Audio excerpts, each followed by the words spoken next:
What's up guys, I'm DeatHInfernoXxGaming and welcome back to my channel. Today we're gonna be making the Molten Revenant build, and this build is so good. It's going to kill behemoths instantly, not instantly, but it's going to kill behemoths really fast because it's going to deal a hell lot amount of damage. I use the behemoth, the hammer pretty frequently, and I can actually give you some tips on how to use it. So for frostbite pangar, actually you need to take some distance because it's going to roll. If you don't take some distance, it's not going to roll, so that's your chance to hit it. There we go, and there we go. That's just one special in. That's two special in.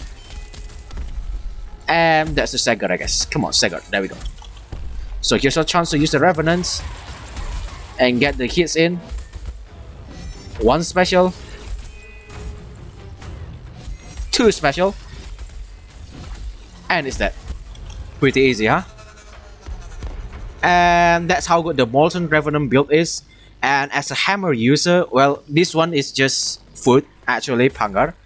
Yeah, it dies with almost every weapon. But when you're using the hammer, you gotta play it real safe. You shouldn't be too greedy on your combos, and you should evade when you need it, of course, for any weapon.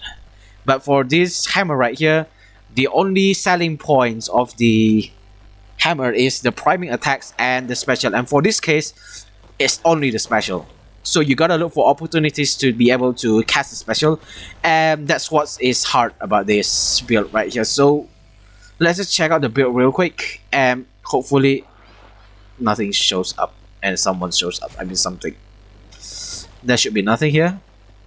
Okay, so let's check out the build real quick. And one thing that I like from the Molten Edict here, because it has the innate Berserker perk, and Berserker is a very good source of damage, and since we bring Catalyst for the attack speed right here, it's going to be able to build stacks really fast, especially the spinning attack, and every tick of the special is going to trigger the Berserker as well, so it's really good. So Berserker for your damage source, and here I'm using Revenant. Revenant is very good for damage source, of course, and I have tried this build with Discipline. It helps with critical chance and critical damage, but Revenant actually does a bit better than the Discipline, especially when you pair it up with Rage. In case you guys haven't noticed about Predator and Rage, I'm going to explain it to you guys that Predator is going to deactivate when you take a hit, while on the other hand, Rage is going to activate when you take damage. So when you're using the Revenant, you're going to take damage, but it doesn't count as taking a hit. So when you use the Revenant, the Predator will stay active and the Rage will be active. So it's really good. And don't mistake the two of them, because those are two different principles that those two are different. One is taking a hit, one is taking a damage. Taking a hit does not count as taking damage, okay? While taking a hit counts as taking damage, if you get what I mean. Okay, so Catalyst for your attack speed and anything else you bring. If you have lots of ramps, you can just spam all the tonics you have. But for me, I'm going to only limit myself to the Blades tonic, even though I have lots of ramps. So here's the Cunning and Pulse for your damage, for your criticals, and that's a perk. And here's the build: Time Wave Helmet with Cunning, the Shroud with Rage, Malkarion with Cunning, and the Chronovore with Pulse. And Pangar Shrine, because the hammer can do a high stagger, and especially with this Molten Edict, it's going to deal a lot amount of part damage. But as you can see, the behemoth just dies too quick that you cannot slow down the behemoth when it's down, when it's staggered or stumbling. So you can actually switch this to anything else you want. But I still prefer the Pangar Shrine because it's really annoying when you play in the island event, like the little creatures. Yeah, it's really annoying. So you can use Pangar Shrine to clear it real fast. Although if you don't want to use Pangar Shrine, that's fine. You can switch it to anything else you want and fit in the Catalyst cell. And here's the weapon: Berserker and Catalyst with the special Molten Edict. You cannot change this one, and Anti-Clip. So Anti-Clip is better than the Extended Clip. Most of you might think that Extended Clip is better because the lava thing will travel further. But for me, the Anti-Clip is better because this Extended Clip, the further the lava moves, actually only works on behemoths with long body. So for behemoths with short body like the Scrave, it's not going to work very well. So Anti-Clip is the best choice. You can get it from the Lady Luck and it's really worth it.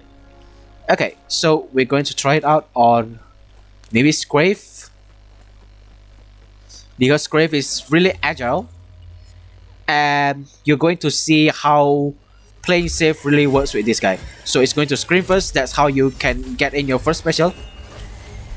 Play safe. Alright, I hit that. Alright, evade it through. As you can see, you cannot even get the special in. No, that was close. Look for opportunities. That's an opportunity. That is not an opportunity. I get hit. Why are you angry? It should be the stagger threshold though. The first one is not gonna hit, the second one is gonna hit.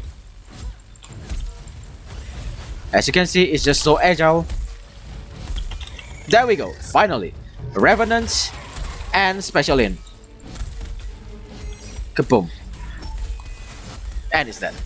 Pretty easy, huh? So that's how you deal with agile behemoths. I know every hit from the hammer seems insignificant. It kinda seems to deal very low damage, but in reality, it's actually dealing pretty high damage from each hit.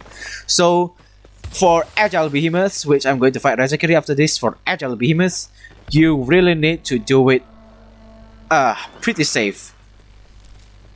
Just try to get few hits in and try to build up the stagger meter. And when the stagger is up, I mean when the behemoth is staggered, then that's your chance. Take some distance, unless she is going to take some distance, and use the special, these little balls, and there you go. Here's your chance to put in the first Molten Edict special. It's going to slam, and that's your second chance to use it. And I'm going to take the tonic because I'm out of it. Be careful of that one, it's going to hit you. And here's your chance to get a few hits in. I hit that. Thank you. Build out the stagger meter. It's angry. Why? Here's your chance. Alright, it's going to use that one. I don't know what you call that one. But that's your chance to hit it again. Should be staggered soon. There we go. And here's your Revenant. Get the special in. Oh no, I missed that one because its part got broken. Alright, that's fine. Get one more special in. Revenant is standing still. That's still a chance to kill. Look at the... Oh, let's just kill it with the... Okay, there we go. Look at the Aether Gem just breaks from one single tick of the Molten Edict. That is just insane. I mean, well, if it kind of got hit from the beginning of the battle, I guess that's fine. So as you can see, this build is just so good. Even Razakiri don't last pretty long with this guy. I mean, this Molten Edict. And that's how you fight Razakiri with the hammer. Razakiri has lots of openings, and it's actually very easy to fight as long as you know how to evade the attack and knowing the attack pattern. It's going to slam down most of the times after each attack pattern, and that is a very good opening to complete a combo. And as you can see, the Razakiri is pretty easy to fight, and Agile Behemoth is pretty easy to fight, and the foot is very easy to fight. And I'm going to say it one more time, just play it safe, don't be too greedy. And especially for this Molten Edict, because its only damage source is from the special, you're gonna need to look for opportunity. If you cannot look for opportunity, then get some few hits in and try to look for the stagger, build up the stagger threshold and stagger the behemoth so that you can have that opportunity made for you. So that's all for the video. I hope you guys enjoy it. Please don't forget to like, subscribe, it's free and you can always subscribe. Thank you for watching. I'll see you guys in the next video.